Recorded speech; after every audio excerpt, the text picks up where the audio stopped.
बिस्मिल्लाहिर्रहमानिर्रहीम। प्यारे भाई और बहनों, अस्सलाम वालेकुम वरहमतुल्लाहि वबरकातुहू। मैं हूं आपका मेज़बान हकीम शहबाज हुसैन अवान और आप इस वक्त देख रहे हैं Hakeem Shahbaz herbal TV on YouTube. आज की इस मुख्तसर सी वीडियो में मैं ख़वातीन के लिए और मर्दों के लिए एक बहुत ही आसान और लाजवाब टॉनिक का नुस्खा बयान करने जा रहा हूं, जो कि ख़वातीन और मर्दों दोनों के जिनसी मसाइल और तमाम बदन की कमज़ोरी के लिए, असाब की कमज़ोरी के लिए, जिस्मानी कमज़ोरी के लिए इंतहाई आसान और लाजवाब नुस्खा है। इसको इंशाल्लाह जो बना के इस्तेमाल करेगा वो हमें दुआ देगा। आपसे गुजारिश है कि अगर आपने अभी तक हमारे चैनल को सब्सक्राइब नहीं किया तो चैनल को सब्सक्राइब कर लें और हमारी इन वीडियोज़ को अपने दूसरे दोस्तों के साथ शेयर भी किया करें ताकि वो भी इनसे फ़ायदा उठाएँ। अब आते हैं नुस्खा की तरफ। इस नुस्खा में आपने सबसे पहले गोखरू, जिसको बकड़ा कहते हैं, बकड़े के तुखम या तुखम गोखरू, ये आपने लेने हैं 1 पाव। उसके बाद आपने असगंध नागौरी पंसारी की दुकान से मिल जाती है। असगंध नागौरी आपने लेनी है 1 पाव। उसके बाद आपने कूज़ा मिश्री लेनी है 1 पाव। ज़ाफ़रान आपने लेना है 1 तोला। ज़ाफ़रान खालिस 1 तोला। अब तरकीब तैयारी सुन लें। सबसे पहले आप गोखरू और असगंध नगोरी को बारीक पीस के छान लें। इसका आटा बना के इसको 1 पाव देसी घी में, देसी घी जो है वो गाय का हो, गाय के देसी घी में गोखरू और असगंध नगोरी को भून लें। इसको हल्का सा ब्राउन करना है, बहुत ज़्यादा नहीं भूनना।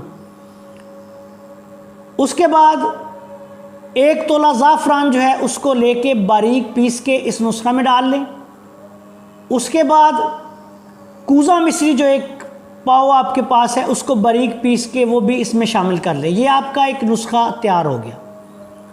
अब इस नुस्खा में से इसको आप किसी शीशे के साफ़ या प्लास्टिक के जार में रख लें बंद करके। इसमें से 1 चम्मच दवा सुबह और 1 चम्मच दवा शाम को खाली पेट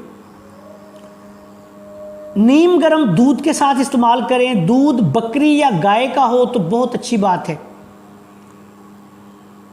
नाश्ते और खाने से सुबह शाम तकरीबन ये आप आधा घंटा पहले इस्तेमाल कर लें। उसके बाद आप आधे घंटे बाद नाश्ता कर लें।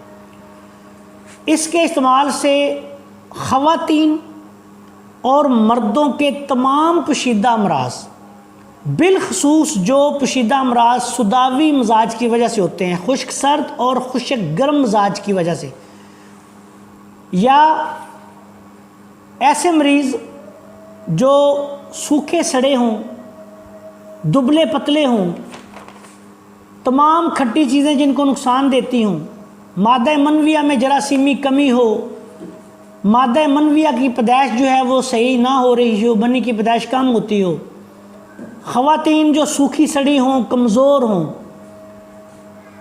सुदावी मिजाज में हार्मोनल डिस्टर्बेंस की वजह से जिनको बांझपन के मसाइल हों, मेंसेस जो हैं वो दुरुस्त ना आने के मसाइल हों, इसके अलावा खाया पिया ना लगना, कमज़ोरी, असाबी कमज़ोरी, इन तमाम मसाइल के लिए ये ख़वातीन जिन लोगों के ख़वातीन अक्सर कहती हैं सारा जिस्म दर्द करता रहता है, लिकोरिया की शिकायत रहती है, टांगों में दर्द होता है, मर्दों में जो सुस्त कमज़ोर लोग हैं उनके लिए भी ये बहुत ही आला नुस्खा है। असाबी कमज़ोरी के लिए, पट्ठों की कमज़ोरी के लिए, जिस्मानी दर्दों के लिए, सुदावियत की ज़्यादती की वजह से होने वाले तमाम तर मसाइल के लिए, कमज़ोरी के लिए, जरासीम मादा मनविया में जरासीम ना हो या जरासीम एक्टिव ना हो, जरासीम कम हो, उन सब मसाइल के लिए ये एक मुजरब दुआ है। इसको आप ज़रूरत के मुताबिक 1 माह से लेकर 3 माह तक इस्तेमाल करवा सकते हैं।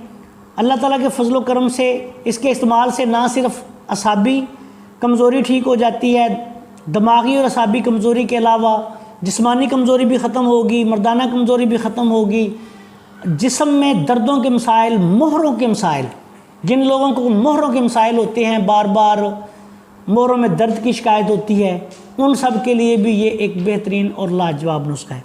दुबले पतले ख़वातीन और मर्दों के लिए जो शादीशुदा हैं या जिनकी शादी होने वाली है, उनके लिए ये एक बहुत ही आला और लाजवाब नुस्खा है। बर्दाश्त के मुताबिक इस नुस्खे की जो खुराक है वो आप 1 चम्मच सुबह शाम खा सकते हैं। अगर किसी को इसके खाने से कोई थोड़ी गर्मी सी महसूस हो तो वो आधी चम्मच भी खा सकते हैं।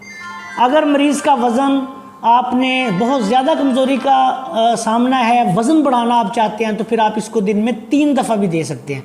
साथ दूध का इस्तेमाल करवाएं, बकरे का गोश्त इस्तेमाल करवाएं, देसी घी का इस्तेमाल करवाएं, खुराक अच्छी करें, फल वगैरह इस्तेमाल करवाएं। इंशाल्लाह इससे दुबले पतले लोग जो हैं, जो शादीशुदा हों या जिनकी शादी होने वाली हो, उनके लिए ये बहुत ही आला नुस्खा है।